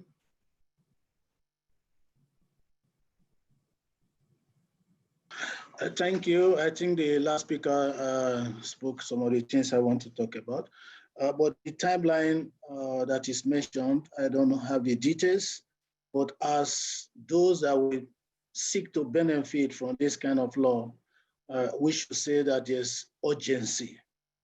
There's need that this law should have been in place since yesterday.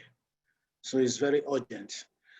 In terms of new elements that we can bring in, we've mentioned civil procedures and civil obligations for companies.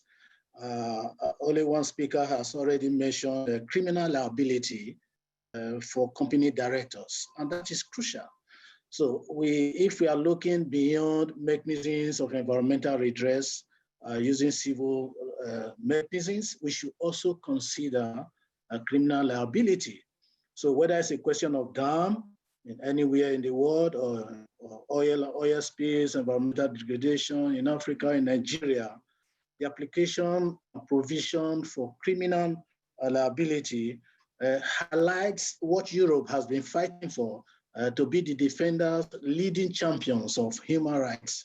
And we are looking at ecocide. Over 600, 700 NGOs in Europe are pushing for ecocide. So this due diligence law can bring in the elements that has been discussed and formalized in the ecocide process. And this will help us to reduce the frequent incidents of human rights violations and dirty energy projects such as dams and carbon fossil fuel projects, which are being done away with. But Europe, some European companies still decide to do this, not Europe, but elsewhere. So this is why this law is very important. Thank you. And thank you to both of you for your responses. There are so many more questions to you that we just don't have time for this time, but it means that there's an appetite for this conversation. So I just really want to thank you and all the contributors in this round. And I think I will hand over to my co-moderator, Madalena, that you all know by now, who will lead us through the final panel. So stay on for that. Thank you, Anna. So our last, third and last panel will draw, I think, on many of the points that were already raised on different aspects of EU legislation on human rights and environment.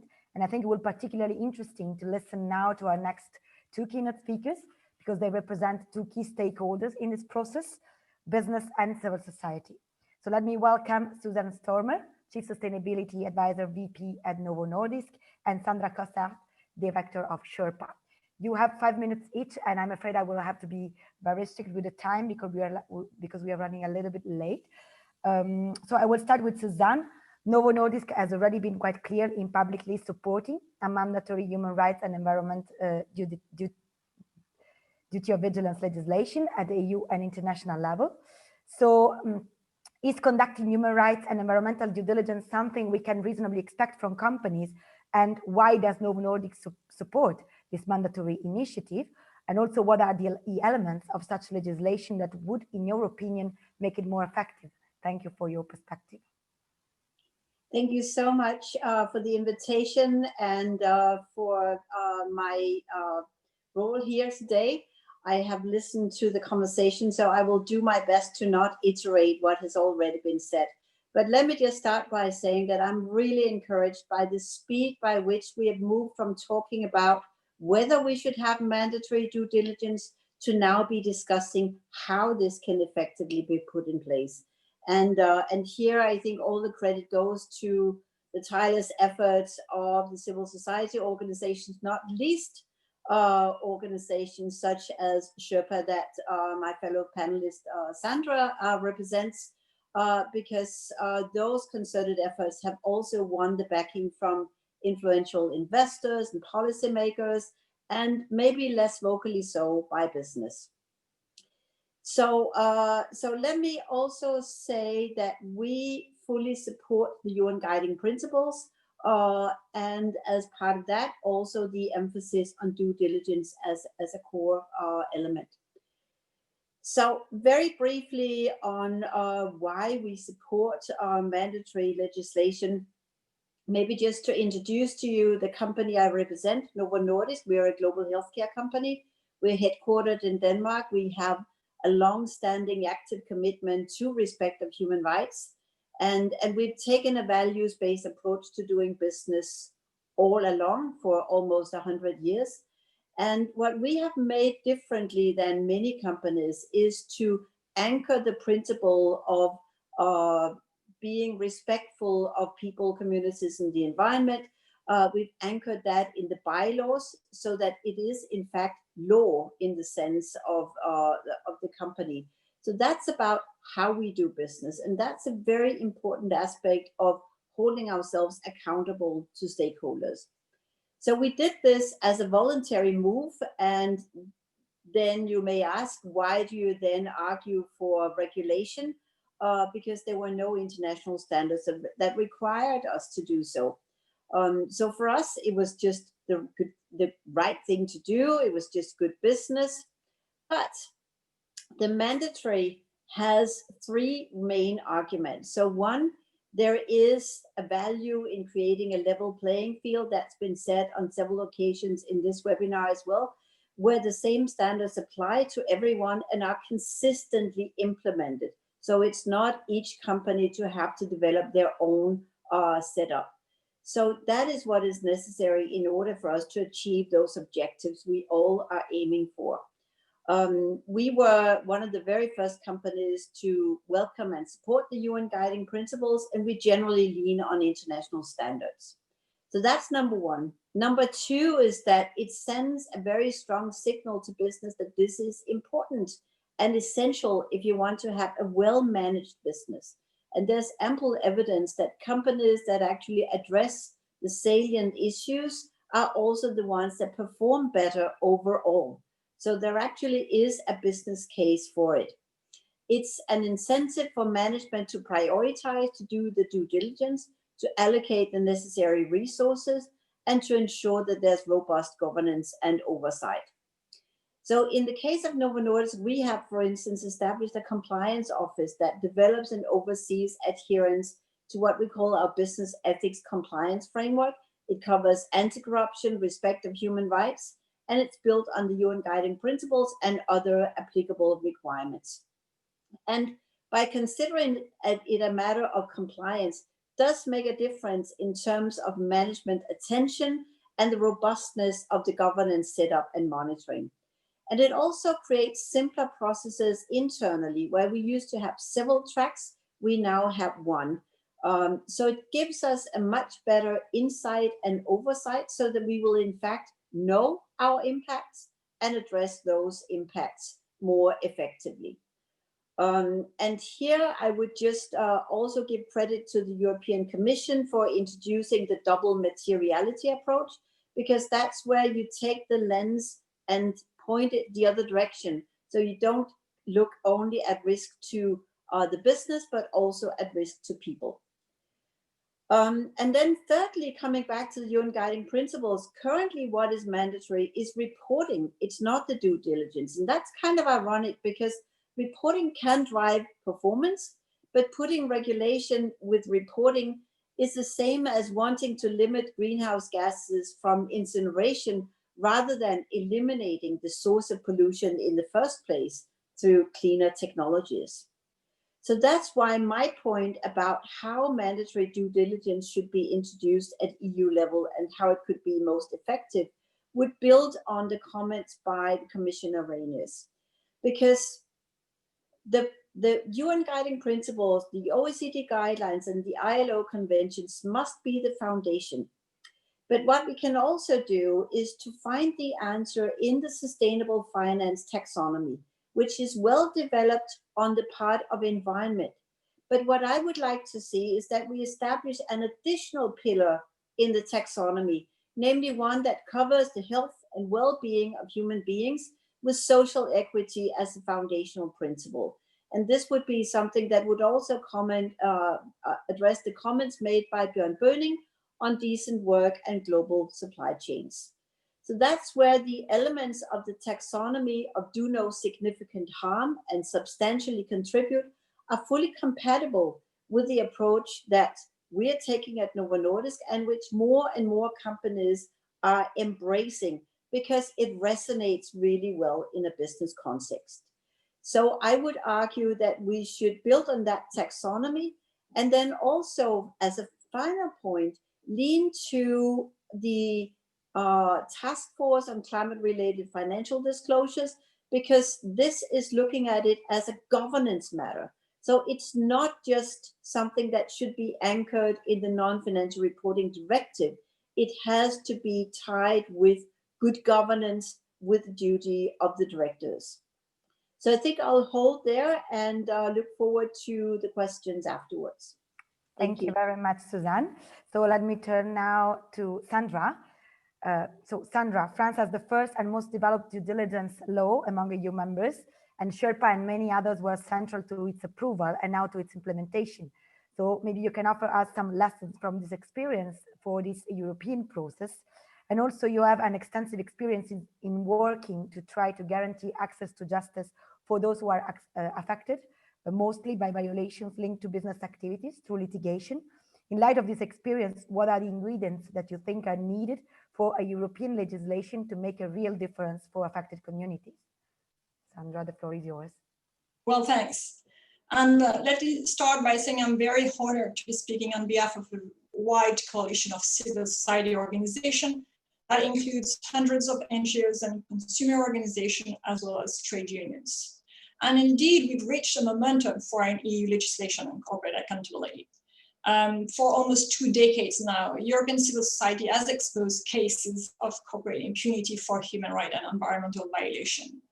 And our experience as litigator at Sherpa, as well as all litigation cases brought in different countries, as Godwin from Nigeria reminded us in the previous panel, has shown the fundamental inadequacy of the current legal frameworks and the difficulties for victims to get access to remedies. It has also shown corporate veil and complex value chain often enable companies to escape all forms of liability. So corporate human rights and environmental violations are still left with no sanction for companies and no remedies for victims. So today, there are many national movements across Europe that are driven mainly by European Coalition for Corporate Justice member organization, ECCG, and different kinds of legislation have been proposed and some already adopted to address this issue, including the unprecedented French law on the duty of vigilance in 2017. So we do consider that Commissioner Reinder's announcement is a timely milestone, as the pandemic, COVID-19 also shed light on European companies' supply chain weaknesses. So it's now time to ensure this upcoming initiative will provide for corporate liability and access to remedy for victims. So what kind of legislation do we need first? And I think there is no more debate about it, and it's been duly noted and answered many times in the Commission study. The regulation will be cross-cutting. Its scope must include a whole human right and environmental adverse impacts and cover all sectors and all sizes of company. Second, it's crucial to clearly distinguish between this new corporate obligation to actively prevent and remedy human rights and environmental violation on the one hand, and any reporting requirement on the other. The reference to a vigilance plan under the French duty of vigilance law has led to a confusion between vigilance and reporting. It should not be sufficient to take and publish some prevention measure. These measures must be adequate, effective, as well as subject to a judge scrutiny. Third, an EU legislation must cover the whole supply chain of companies. Again, the French law addresses the whole supply chain, but the notion of established commercial relationship has created some ambiguity, and some have argued that it may not go beyond tier 1. This interpretation would turn a blind eye to the reality of today's value chain, and it could deprive the law of much of its effect. And fourth, and most importantly, is the question of enforcement and remedies. There is a real issue of enforcement with the French duty of vigilance law. The application thresholds are high and complex, so we don't know exactly which companies are covered. And in any case, we've estimated that at least 1/4 of companies known to be covered have not published a vigilance plan and have faced, as of today, absolutely no legal consequences. The French law does provide for judicial mechanism, including judicial injunction and civil liability, and this is of course essential, but they are not sufficient to address the systemic lack of access to remedy. And I'd like to remind that the first draft proposal in France envisaged criminal sanction, and also for the legal person, not only for directors.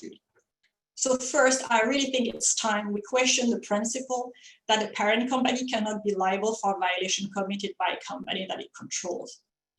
It is time to align the law with economic reality, including the decision power of parent companies over their subsidiary, and the difficulty to access justice in the host country. Second, because of the burden of proof of collecting and presenting evidence still full of the victim, but most of the evidence is in the possession of the company itself. So it should be up to the company to prove that it took all the necessary measures to prevent human rights and environmental violation within its value chain. Because today, victims are still left to pay the cost of their own remedies. Access to remedies is part and parcel of the existing principles, such as the UN Guiding Principle under Pillar 1 and Pillar 3. So adopting rules on liability and burden of proof that enable access to remedy is the best way for states to comply with this principle. To conclude, I'd like to say that the EU legislation on corporate accountability cannot be a cosmetic change to current legislations, such as the NFR. It really needs an ambitious requirement and enforcement mechanism that finally take account of economic reality and that will change how a lot of companies do business. Thank you. Thank you, Sandra. Thank you very much for this, and Suzanne as well, for this very concrete and important points you made. Let me now open to the contributors of this round. You will have 2 minutes because now we are really stretching of time. So the first contributor is Mr. Pedro Almeida, Senior Officer at the Ministry of Justice from the Government of Portugal. Thank you very much. Good afternoon, everyone. Let me start by congratulating the organization of this event on focusing all our attentions in the discussions of such important issues, and by saying that I'm very grateful for the opportunity to provide my small contribution to these proceedings. So regarding our discussion in particular, and bearing in mind that it is very difficult to provide a meaningful contribution after the presentations we already heard today, I think it would be right to acknowledge the efforts that are already being made at the EU level and that were already mentioned and treated here today, which we support. And these are initiatives that are very important for the future of the legislation in this field. Having said that, I think that the problem sometimes is that these issues are often looked upon as a matter of sometimes transitory or instantaneous priority, either because in several occasions the experience has shown that legislation in this context is conceived in reactive mode, or because it often relies on financial resources that are sometimes have to be allocated elsewhere. So a good starting point would be to start by considering these issues in the context of a consistent, coordinated and durable approach. The first steps are, as we could already hear, already being taken because, as Susan already mentioned, we cannot rely on voluntary actions. There is a need for the creation and upholding of minimum standards and mechanisms such as close monitoring, access to justice and civil liability need to be put in place.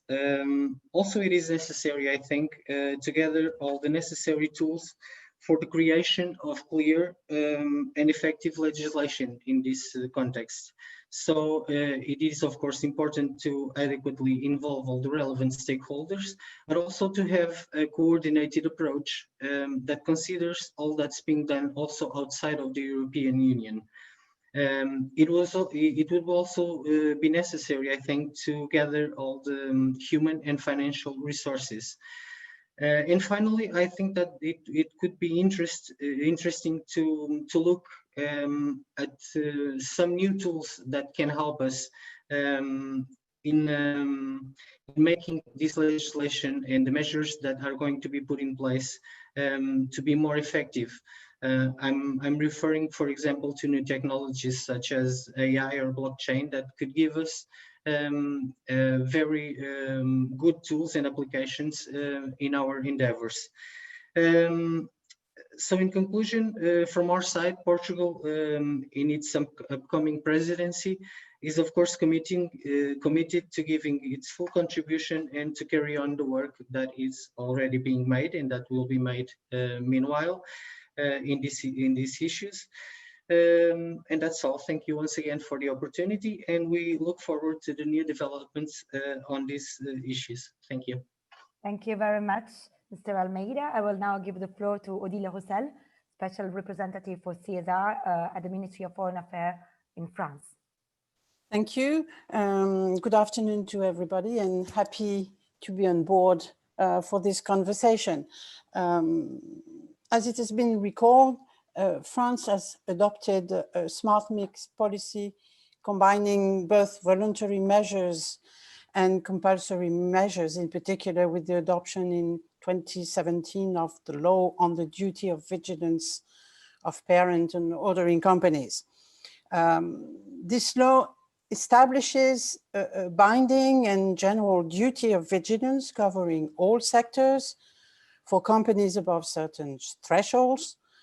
It addresses the risks created by and the negative impacts of the activities of the companies and covers their supply chains. It also provides for access to remediation with a civil liability regime through a process consisting of a formal notice and then legal action. And I would also like to say that this law has an extraterritorial dimension given the globalization of the supply chains and indirectly affects companies below the threshold through diligence in the supply chains.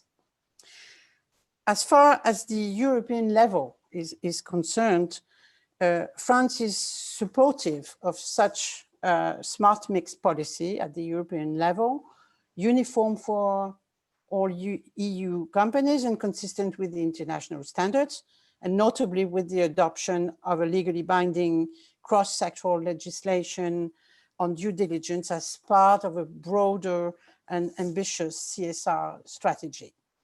In this piece of legislation, we think that 4 issues should be addressed. First, the degree of obligation. Second, the scope in terms of companies and impacts subject to liability. Third, the legal liability regime, what Mrs. Wolters called the remedy piece. And fourth, the enforcement of the enforcement mechanisms. And finally, I would like to say that in order to avoid distortions of competition with companies based outside of the EU, it is possible to strengthen the requirements in the sustainable development chapters of trade agreements. It is also a trade issue, as proposed in the joint statement of France and Netherlands dated May 2020. Thank you. Thank you very much also for this final point. It's very important. I will now give the floor to Aleš Kranić-Kušlan, Director of Equilib Institute and representative from Sloga NGO platform from Slovenia. Thank you. Hello from rainy Ljubljana. Slovenia accepted National Action Plan on Business and Human Rights in November 2018. Action plan mainly focus on the role of the state, but the official part is also guidance for voluntary due diligence for the companies. In May 2019, on public event, 12 prominent Slovenian companies signed the pledge and committed to respect human rights in their operations. And conducting due diligence and report about it is part of the commitment. Until today, we don't have information that any of these companies conduct due diligence. And these are mainly best of the best companies. So we believe that voluntary commitments are not sufficient, and we support mandatory human rights and environmental due diligence because clean and healthy environment is or should be basic human right. And this should apply to EU companies and their global chain, but also to non-European companies which operate and sell on EU market. Human rights are universal and not geographically limited. So let's expand them as much as possible. I agree with Ms. Susanna and Sandra, but I still think it will be useful if there will be connection and build upon with non-financial reporting legislation where due diligence is already embedded. And for the end, Slovenia is in troika with Germany and Portugal for presidency. Unfortunately, due to change of the government, we don't know if Slovenia will support mandatory due diligence. Let's hope so. Thank you. Thank you very much, Aleš. We also hope that. And I will now give the floor to Isabel Busque, Head of Brussels Office at Federation of German Consumer Organization. Isabel. Yes, good afternoon, everyone. A lot has been said already, so let me just add a few thoughts from a consumer's perspective, which has maybe been lacking so far a little bit. Mandatory human rights and environmental due diligence legislation is a necessary precondition for sustainable consumption, and I think that's what's being expected more and more from responsible consumers. However, consumers cannot carry all the responsibility. The consumption decision of consumers cannot correct the problems that are created by production styles that companies have chosen to make. Instead, it is for companies to take that responsibility for their choices. Sustainable consumption, as we see it, starts with sustainable production at the very beginning of the supply chain, and the failings there cannot be corrected at the very end. Also, production practices that respect human rights and the environment are invisible for consumers when they looked at the final product. This is why there need to be minimum standards, at least, so that consumers can be confident that they do not support production practices that violate fundamental human rights or the environment with their purchases. And there are also very good and important economic arguments. The moment sustainable production becomes mainstream and the offer of sustainable products and services increases, consumption patterns can adjust. Otherwise, where there's no offer, demand cannot develop. And second, mandatory due diligence legislation creates a level playing field for all actors, particularly within the single market. Diligent companies should not be at a competitive disadvantage over companies with less sustainable and diligent practices. And I think that's an important point also that Commissioner Reinders mentioned earlier in his introduction. And of course, even though due diligence legislation should apply to all economic actors, it needs to be proportionate. That has been said earlier as well. And don't get me wrong here. It's a bit like what some people know from the General Data Protection Regulation, is you first analyze the risk and then you act accordingly. It's not just one size fits all. But the legal requirements should not be designed in such a way where companies can just pass on the responsibility to third parties like auditing or certification bodies. In the consumer area, we have experience with that. Don't know who of you remembers the breast implant scandal a couple of years ago, but the company involved, PIP at the time, pointed the finger towards the certification body instead of taking responsibility for its fraudulent behavior. So this is not a model we would like to see repeated. In very short, the EU needs to propose horizontal mandatory human rights and environmental due diligence legislation that encompasses all the core elements of the UN guiding principles on business and human rights. EU member states have already signed up to those UN guiding principles. So for us, it's time that they follow through. Thank you. Thank you very much, Isabel. I will now give the floor to Liz Cunha, Policy Officer at ActionAid. Hi there, I work for ActionAid, which is an international development NGO. And I want to talk about what it means for the EU to live up to its commitments on gender equality when it comes to this due diligence legislation. And gender is something that was mentioned earlier on the panel, and I would like to give some more thoughts to this. We have so much evidence that business activities often impact women in very different ways than men because of existing gender inequality and patriarchal norms. We recently published a report about women's rights in global supply chains, where we explore several case studies of gender corporate impacts. To give just one example, we saw gendered impacts when companies pollute rivers or when they start operations in land in a way that blocks the access of communities to their main water sources. This, of course, affects the community as a whole, but because in many contexts, women and girls are the ones responsible for fetching water for household consumption, this kind of corporate impact on the access to water means extra miles of walking and hence hours of additional unpaid care and domestic work for the women and girls, which just further exacerbates gender inequality in those contexts. We documented this in a biofuel project in Mozambique, in agribusiness in Guatemala, and in a mining area in Zambia. Our report also evidences other cases like impacts on women's decent work or their access to land all across the global south, often linked to European companies or imports. And in all kinds of sectors, food and agriculture, mining, garments, renewable energy, really all over the board. Now, it's unfortunately that these kinds of gendered impacts tend to be disregarded when companies do their human rights risk assessments. And so taking a gender-blind approach to due diligence legislation can lead to significant gaps. This is happening in France, where in addition to the challenges that Sandra already raised, my colleagues have found that most of the companies complying with the French law do not identify gendered impacts in their supply chains, like the risk of gender-based violence and sexual harassment. And the companies rarely mention any action that they take to address these issues, even in the sectors that we know that those risks are really prevalent.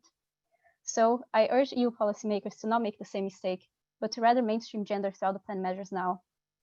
Our report outlines some concrete ways to do that, and there's so much expertise in women's organizations and feminist movements as a whole, from the Coalition of Feminists for a UN binding treaty to a new NGO alliance that is working in Germany on a gender dimension to a German due diligence law.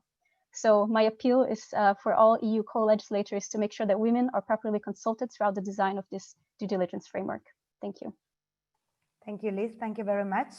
I'm afraid we run a bit over time, so we cannot take questions for this round, but I hope that the discussion was rich enough to reflect many points of view. And I will now hand over to Anna for the concluding remarks.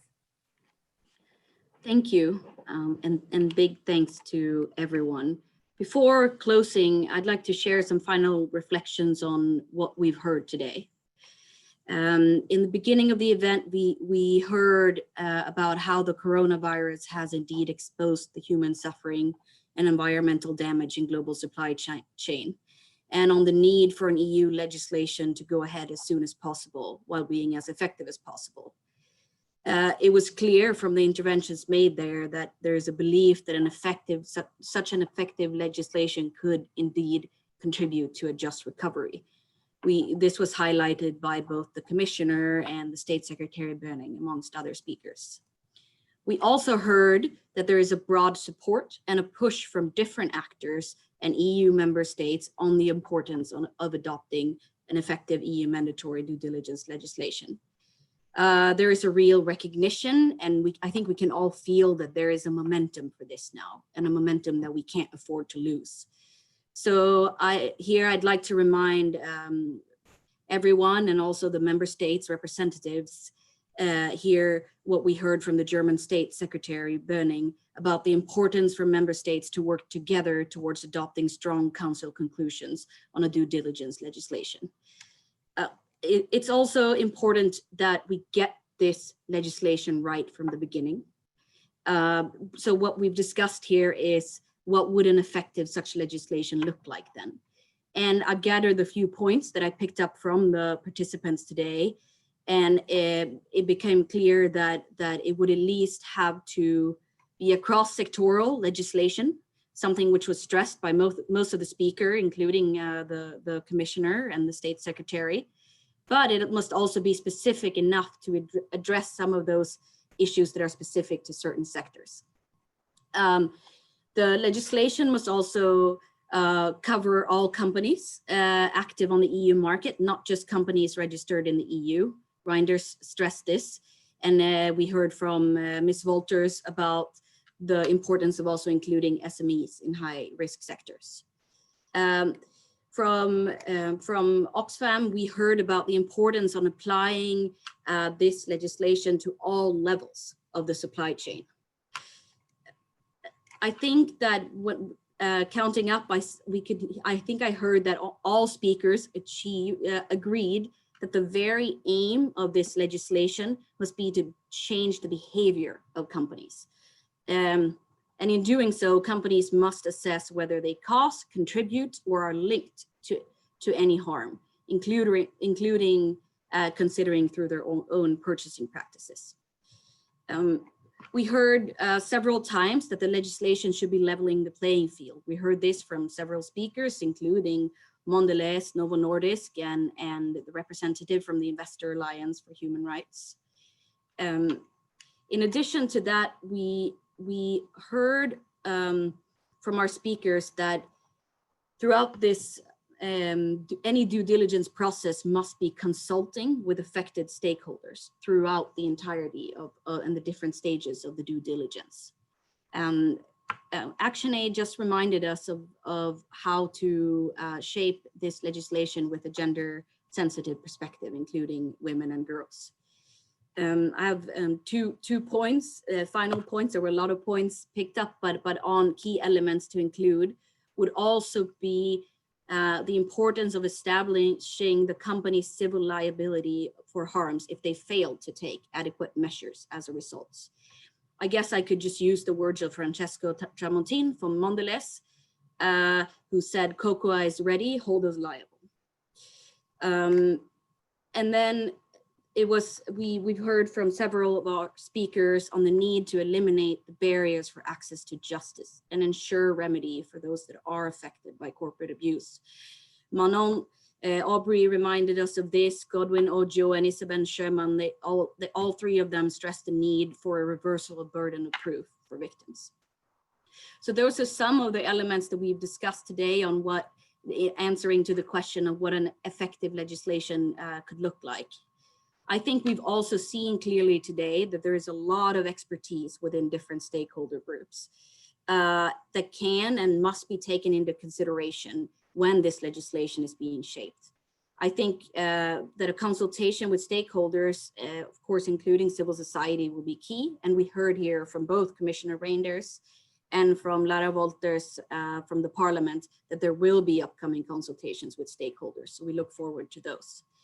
On the sense of urgency, let's remind ourselves on why we need this legislation and why the status quo is not an option.